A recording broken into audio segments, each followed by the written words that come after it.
आप लगातार देख पा रहे होंगे, कहीं टाटा हैरियर मांगी जाती है, कहीं क्रेटा मांगी जाती है। जवान हो रहा है, नौकरी लगेगा, शादी करेंगे अब और दहेज लेंगे। ये तो लगभग तू 10-11 लाख का बोले, हाँ हमने इतना ईसाई बजट बना वो रहे। दिमाग में मेरे उल्टा जाता है। आपने कहा कि नाक कटिए। जी जी जी। ये नाक जो कटने वाली परंपरा है ना। नमस्कार, आप देख रहे हैं स्टेट न्यूज हरियाणा और मैं हूं अमित अमन।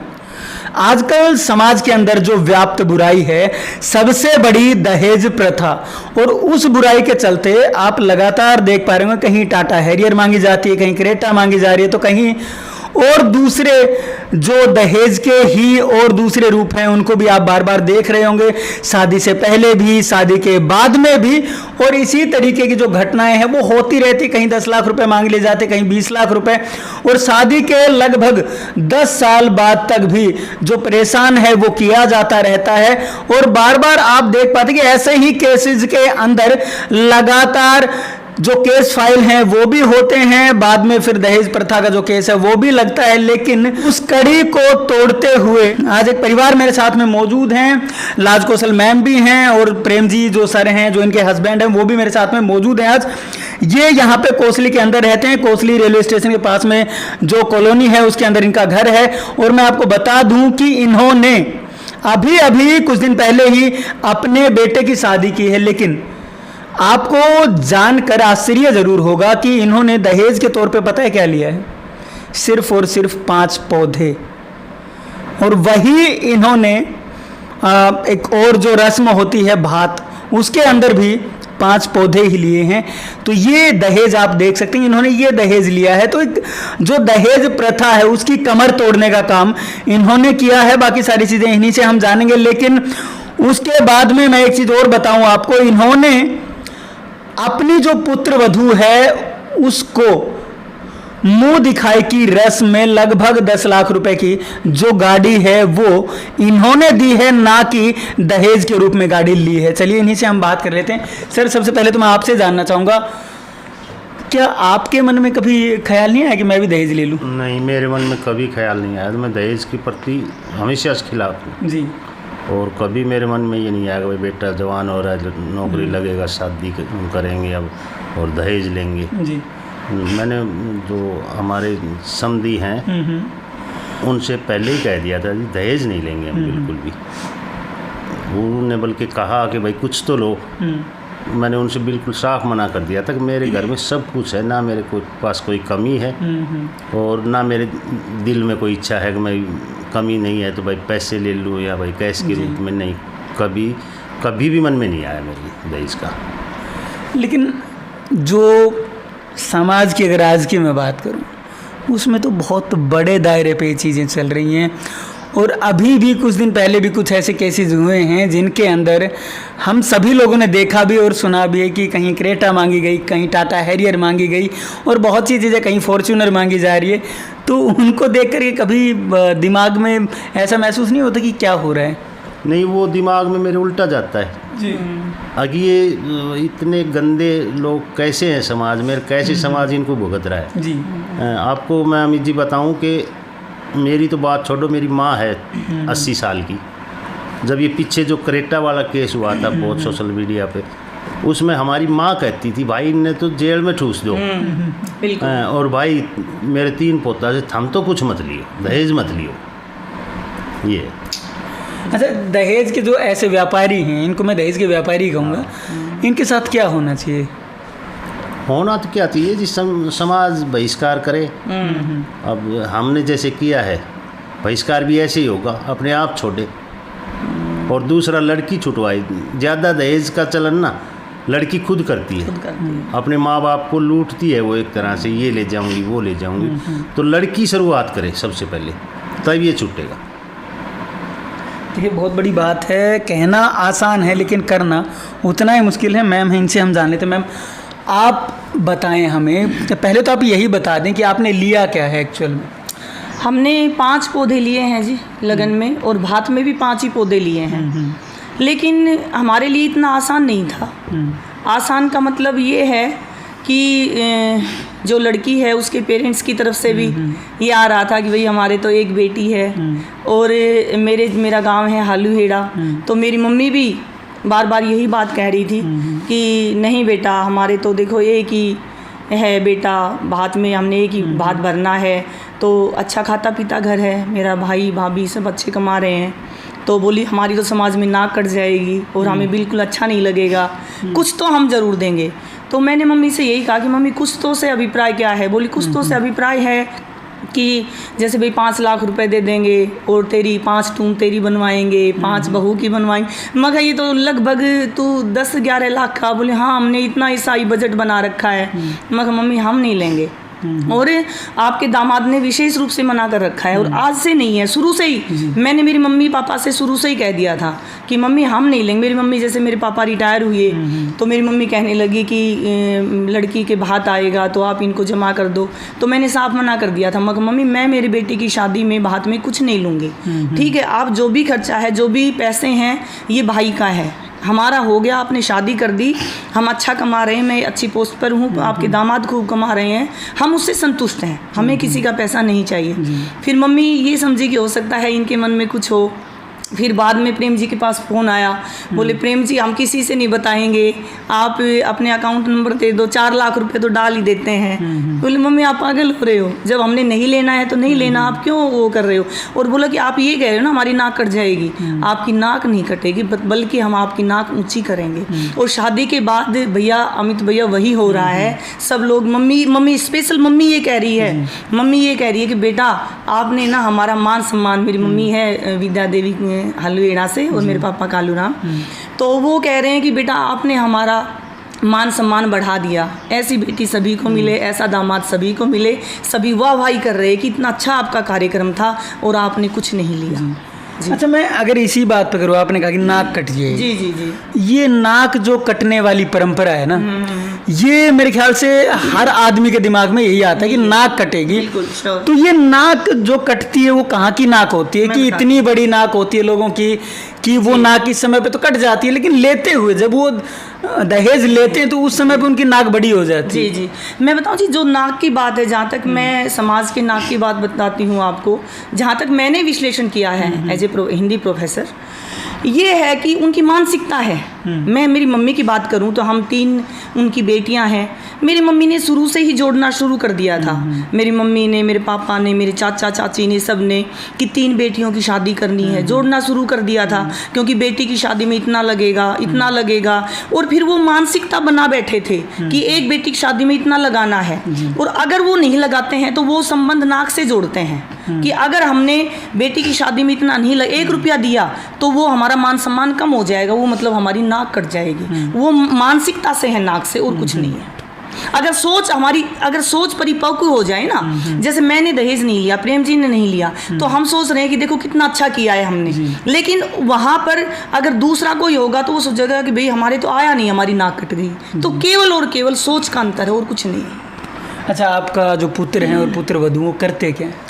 मेरा जो बेटा है अंकित यादव, वो एलन कोटा में उसने ज्वाइन किया है, उसकी एज ए केमिस्ट्री लेक्चरर उसकी ट्रेनिंग चल रही है मोहाली में। और जो बेटी है वो IAS अकेडमी दिल्ली में एज ए कंटेंट राइटर काम करती थी।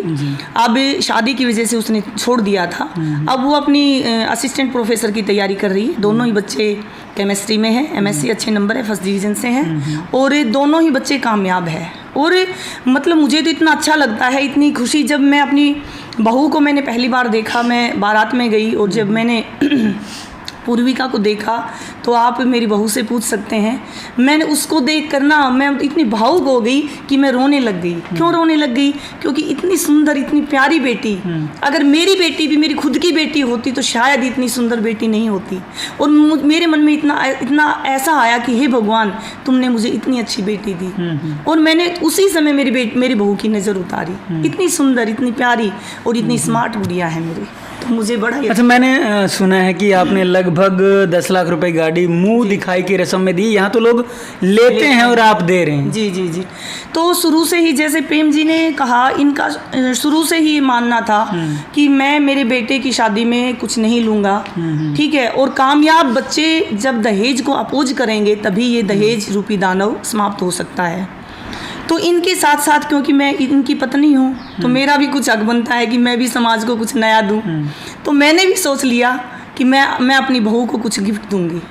तो मैंने सोचा कि हम ऐसे ही, कोई हमारी प्लानिंग नहीं थी, तो हम ऐसे ही रेवाड़ी गए थे और देखा कि एक गाड़ी देख लेते हैं गाड़ी। तो फिर देखा कि ये टाटा टाइगर मुझे पसंद है। ये बोले कौन सी गाड़ी आपको अच्छी लगती है? तो मैंने कहा कि मुझे तो ये गाड़ी पसंद है। तो मैंने मेरी बहू को देनी है। तो ये बोले कि 10 लाख रुपए मेरे खर्च करवाएगी। मैं कहूँ तो मैं करवाऊंगी। तो एट ए टाइम ही कोई ऐसी मतलब योजनाबद्ध तरीके से नहीं था, ऐसे ही मतलब हो गया। और मुझे अच्छा लगा कि मैंने अपनी बहू को बेटी, मैंने मतलब ये मैं कोई बड़ाई नहीं कर रही हूँ, मेरे पास कॉलेज में वीमेन सेल है और लड़कियों का दर्द, हम 3 बहनें हैं, मैंने सुना है, झेला है, एक लड़की के रूप में, बहन के रूप में, माँ के रूप में। और मुझे बड़ा बुरा लगता है जब हमारी बच्चियों के साथ, हमारी लड़कियों के साथ गलत होता है। अच्छा, ना जाने कितने ही परिवार हैं जो इस दहेज के कारण तबाह हो जाते हैं, या जो पिता है, लड़की का पिता होता है, वो इतने कर्ज के नीचे दब जाता है। जब वो अपनी बच्ची की शादी करता है तो हर शादी में, जहाँ तक मेरा मानना है, 10, 12, 15 लाख रुपए नॉर्मली खर्च हो ही जाते हैं। और अगर ऊपर से दहेज हो तो वो शादी 50 लाख के आसपास पहुँचती है। बिल्कुल। तो इतने कर्जे के अंदर दबा हुआ इंसान, एक आम आदमी जो है, वो कैसे क्या करे? ऐसे में क्राइम फैलता है। एक पिता है, हर पिता ये सोचता है कि मेरी बेटी अच्छे घर में जाए। अब सरकारी नौकरी है, चाहे क्लर्क है, ठीक है, उसकी क्वालिफिकेशन 10वीं है, +2 है, और वो सरकारी लग गया है, तो वो ज़्यादा पैसे मांगेगा, दहेज मांगेगा। उसने 10 लाख रुपए मांग लिए, पेरेंट्स के पास वो 10 लाख रुपए है नहीं। 10 लाख रुपए अगर उसने कैश दिया है तो आप सही कह रहे हो, 40-50 लाख रुपए लगे। उसके पास पैसा है नहीं, उसने ब्याज पे पैसे लिए हैं। और हमारे समाज में क्राइम क्यों फैल रहा है? मेरे अनुसार, ये मेरा मत है, मेरा मत ये है कि क्राइम का फैलना दहेज है। क्योंकि वो कुछ ना चोरी करेगा, डाका डालेगा, छीनेगा, कुछ ना कुछ तो बेचारा करेगा। क्योंकि वो ऐसे ही इतना ब्याज, वो ब्याज के ऊपर ब्याज, ब्याज के ऊपर ब्याज चढ़ता जाता है। बेचारे के पास 1 एकड़ ज़मीन हो, कैसे चुकाएगा? तो इसका कारण क्राइम भी है। अच्छा, अगर जहाँ तक मैं समझ पा रहा हूँ, आपने अभी बताया कि 10वीं क्लास का बच्चा कहीं भी लगता है, चलो उस मैटर पर मैं जाता नहीं, लेकिन मैं ये पूछना चाह रहा हूँ, क्या मिसमैच भी इसका कारण है? बिल्कुल मिसमैच है। आप मिसमैच देख लो ना, एक 10वीं क्लास मतलब एयरफोर्स में कोई लग गया, नेवी में कोई लग गया, ठीक है, उसकी क्वालिफिकेशन आप देख लो, 10वीं है, 12वीं है। हमारी जो बच्चियाँ हैं, लड़कियाँ हैं, मेरे कॉलेज में पढ़ रही है, BSc लड़की है, MCOM लड़की है, MSc लड़की है। हाँ बेटा, मैं पूछती हूँ इनविटेशन कार्ड देने जाएगी, क्या कर रहा है? मैं सरकारी नौकरी लग रहा है, एयरफोर्स या नेवी में है। बड़ा बुरा लगता है, लेकिन हम उस समय कुछ नहीं कर सकते। तो ये कहीं ना कहीं एक मिसमैच, एक अनमेल विवाह की तरफ हम जा रहे हैं। ये एक स्वस्थ, हम इससे स्वस्थ समाज का निर्माण नहीं कर रहे हैं, कहीं ना कहीं असंतुलन हो रहा है। यही क्या आपको लगता है कि दहेज को बढ़ावा जो दे रहा है, यही चीज़ दे रही है? यही चीज़ दे रही है। अब वो लड़कियां, भाई वो MSc जो लड़की कर रही है, अब उसके मन में भी होता है, लेकिन वो क्या सोच रही है कि ऊपर और ऊपर देखेंगे तो भाई दहेज ज़्यादा देना पड़ेगा। तो कहीं ना कहीं उसके मन में, अभी जैसे प्रेम जी ने बताया कि लड़कियां खुद मांगती है, ये भी लड़कियों की मानसिकता है, ठीक है। लड़की भी वो, जैसे कि आपने बताया ना कि नाक वाली बात, लड़कियों के मन में भी नाक वाली बात रहती है। वो ये सोचती है कि मेरी जो फ्रेंड थी वो अपने दहेज में ये लेके आई, तो क्योंकि आपस में उनका ग्रुप ऐसा होता है, आजकल व्हाट्सएप पे ग्रुप बना लेते हैं, तो वो क्या सोचती है, मेरी जो फ्रेंड है उसकी शादी में क्रेटा आई, टाटा टिगोर आई, तो मैं अगर नहीं लेके जाऊंगी ना तो मेरी नाक कट जाएगी।